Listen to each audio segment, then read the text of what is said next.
Ladies and gentlemen, welcome back to the show. Let's dive right into it. Steve Bannon is warning us that either Trump truly was not notified of the attacks on Russian nuclear carriers that was done by Ukraine yesterday, or someone within the Trump administration is lying. There is no way that Ukraine was able to plan and do what they did without the knowledge of the Trump administration. But apparently, Trump didn't know. Is someone betraying Trump? Is there a warmonger in the Trump administration who knew this was going to happen but deliberately did not tell Trump?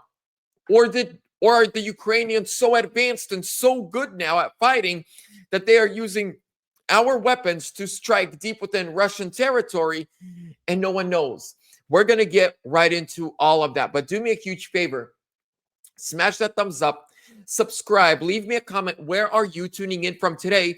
And before we continue, ladies and gentlemen, the sponsor of today's video and the channel overall, it's Verity Metals. Ladies and gentlemen, when it comes to precious metals like gold, silver, platinum, I go to them. They protect IRAs, 401ks, your retirement plans. And again, they have platinum American Eagles, gold, silver, whatever you want. They got it. They are patriots. They are people of faith and huge Trump supporters. Call or text 888-328-6105. Tell them Vlad sent you. Get free silver on your next order. Links are down below in the description. Thank you. Now, I'm going to take you from here onto my Twitter page. I want you to watch this video with me. I think the National Security Council's got to step in here. I don't know why Ratcliffe's saying we're not getting rid of any CIA guys. Something's very, very, very wrong here.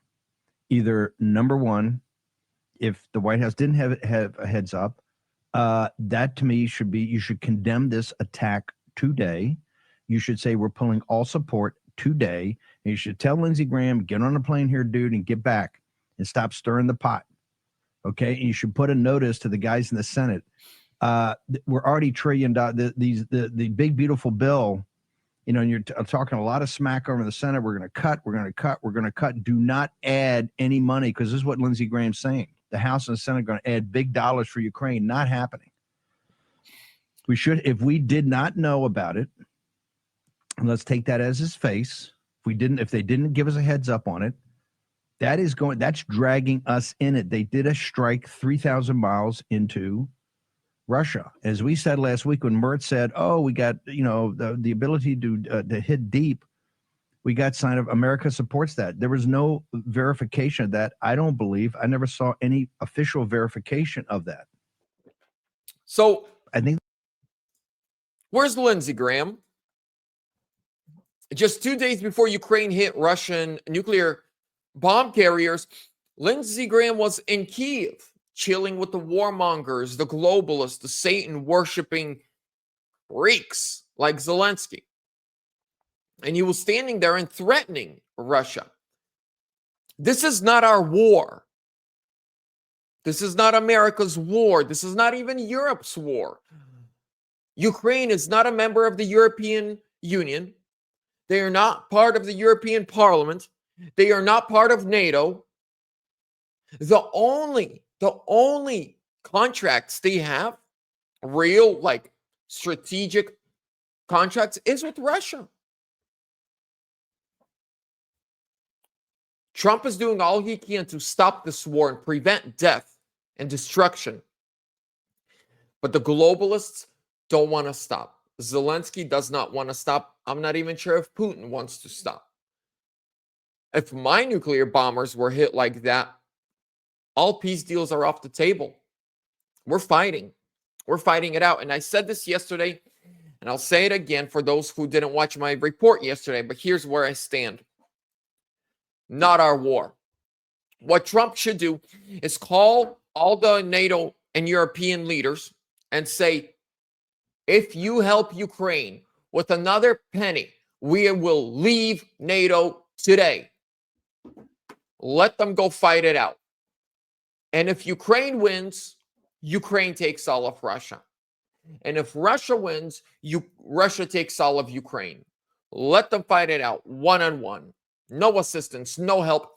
And I'm gonna, I forgot, I believe it was Tucker Carlson who said this, and I agree with him. If a country cannot defend itself, it does not need to exist. If a country, the only reason is it exists is because of foreign aid and foreign weapons and foreign money, you shouldn't exist. It's a dog-eat-dog world out there. And if for the last 30 years since the Soviet Union collapsed, if all you've been doing is nothing but corruption and stealing your own resources and money and destroyed your own military, you shouldn't exist as a country. You want the world to give you money and aid and weapons. You shouldn't exist. I'm sorry. As a government, you just can't. How would I go get married and have kids if I need to walk around and beg everyone for, can you feed my kids? Can you give us food and clothing and a place to stay? No. You don't start a family if you can't support it. I want to say the same thing to governments, and this goes to every government out there, and I'm pretty sure you can think of a few that America supports, and without America, they wouldn't exist. We give them weapons, we give them money, we give them billions of dollars every year. There are a lot of countries out there that if it wasn't for the United States, would not exist because they have no money, they have no economy, they have no resources, but they're always at war. Interesting. Sounds like money laundering to me. Let me know down below in the comments, what do you think about this? Pray for peace. Because according to Russia's nuclear doctrine, they have to retaliate. If you hit one of their nukes, they have to retaliate bigly. Subscribe. God bless you. See you soon.